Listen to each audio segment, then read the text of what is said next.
치매 전문 유튜브 채널 똑똑.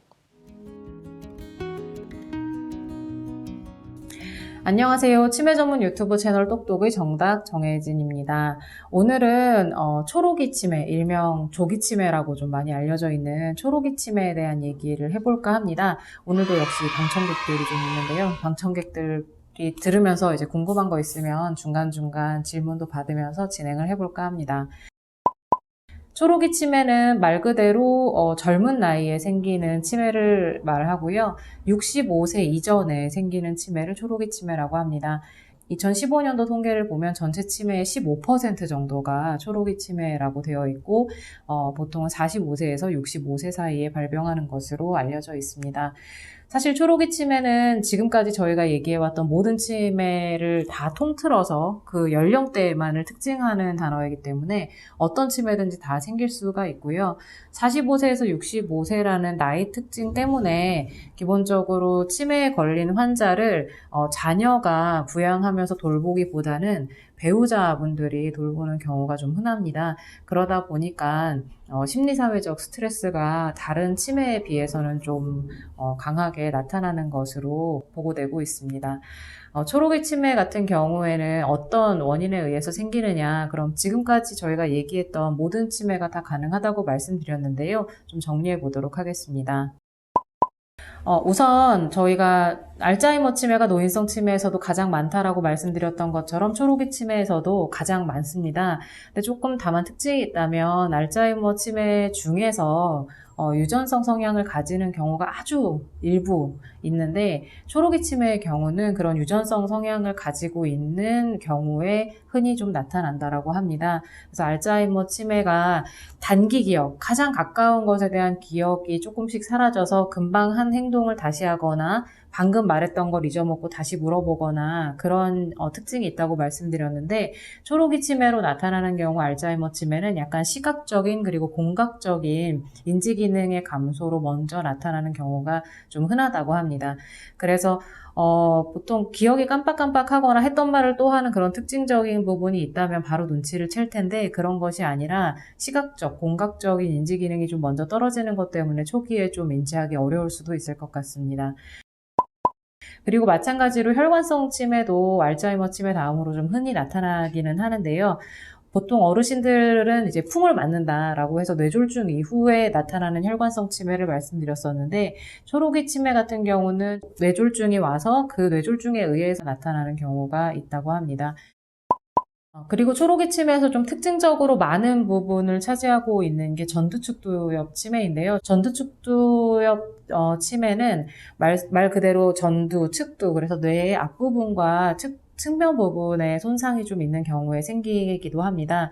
보통 초록이 치매에서 가장 세 번째로 많이 생기는 치매인데 전체 그 전두축두엽 치매로 따지면 절반가량이 초록이 치매인 것으로 알려져 있는데요.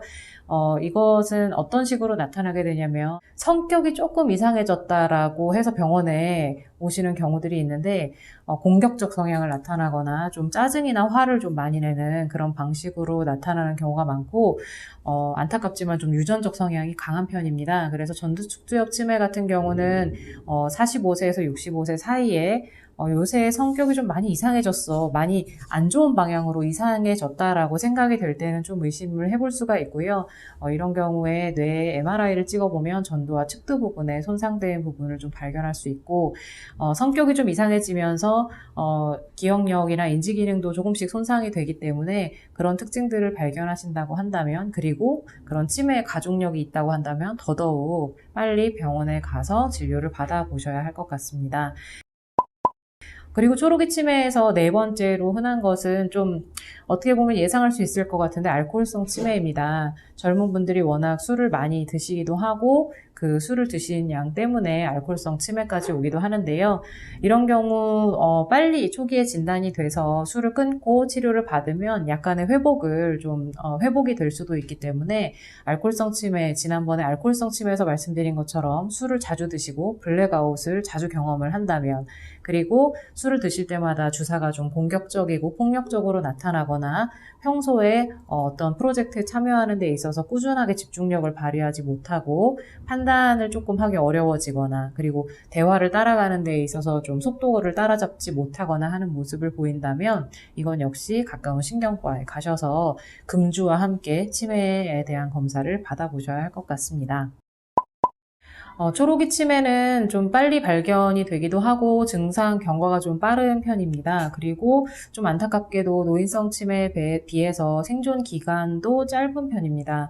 저희가 노인성 치매는 진단이 된 시점에서 한 평균적으로 10년 정도 보는데 물론 이제 뭐 한 30년까지 잘 지내기도 하시고 굉장히 빨리 진단 후에 돌아가시기도 하는데 평균 10년이라고 한다면 초록이 치매는 저희가 평균 한 6년 정도를 보고 있습니다. 그래서 진단이 되었을 때 원인이 워낙 다양하기 때문에 그 원인에 맞는 진단 그리고 치료 방향을 잘 잡아서 지내시는 동안 가족들이 큰 스트레스를 안 받기는 어렵겠지만 좀 덜 받는 환경을 만들어서 지내실 수 있게 된다면 좋을 것 같습니다. 지금까지 초록이 치매에 대해서 좀 설명을 드렸는데요. 워낙 경과가 심하고 생존 기간이 짧다고 알려진 만큼 초기에 진단을 받고 적절한 치료를 받게 되시기를 바랍니다.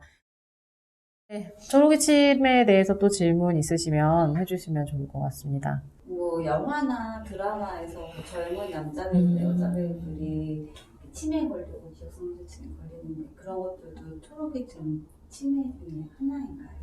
그렇죠. 그러니까 보통 영화의 소재로 많이 쓰이는 것 같습니다. 뭐 내 머릿속에 지우개 왜 딱히 생각나는 영화가 없는 걸로 봐서 약간 최근에 영화를 많이 안 봤구나 싶은데 젊은 나이에 기억력이 좀 사라지는 것이다 보니까 초록이 치매가 영화의 소재로 많이 쓰이긴 하는데 실제로는 좀 아름다운 영화가 나오기가 쉽지는 않습니다. 그런 정신적인 증상도 심하고 폭력적이기도 하고 신체 기능도 좀 빨리 떨어지는 편이라서 영화에서 보이는 거 외에 실제 가족들과 가까운 사람들이 받는 심리사회적 스트레스는 좀 많이 큰 것 같습니다. 네. 블랙아웃 때는 그 빈도수가 어느 정도 돼야지 의심을 할 수가 있는 건가요? 알코올성 치매에 대해서 질문을 주셨는데 블랙아웃이 얼마나 되면 의심을 할 수 있느냐라고 물어보셨는데 그건 좀 개인차가 크다고 보면 될 것 같고요. 블랙아웃이 되는 순간 신경세포에 손상되는 속도가 차원이 다르게 이루어지기 때문에 블랙아웃을 자주 경험을 한다라고 하시면 얼른 그 금주와 인지기능에 대한 평가를 동시에 받아보시면 좋을 것 같습니다. 네. 근데 초록이 치매 같은 경우는 이게 만약에 일찍 돌아가신다는 그 사유가 되게 궁금한 거죠. 초록이 치매의 경우는 일반적으로 노인성 치매에 비해서 좀 증상 경과 자체가 좀 심한 편이기도 한데 그 이유는 아무래도 원인 자체가 가족성 치매이거나 아니면 유전적인 어떤 질환에 의한 치매인 경우들이 많다 보니까 그런 것 같습니다. 그래서 알츠하이머 치매가 가족성이 많은 편은 아니지만 초록이 치매의 경우는 한 20% 정도는 가족성으로 보고 있는데요. 그런 경우 증상 경과나 예후가 일반적인 알츠하이머 치매보다는 좀 심한 것으로 알려져 있고요. 그리고 워낙 그 혈관성 치매도 특정 이제 카다실이라고 하는 뇌병변이 있는 경우에 잘 나타난다라고 돼 있고 이 질환이 워낙 가지고 있는 기저질환 때문에라도 경과가 일반적인 치매보다는 조금 더 나쁜 편이라고 이해하시면 될 것 같습니다. 지금까지 치매 전문 유튜브 채널 똑똑의 주치 정답 정혜진이었습니다. 감사합니다.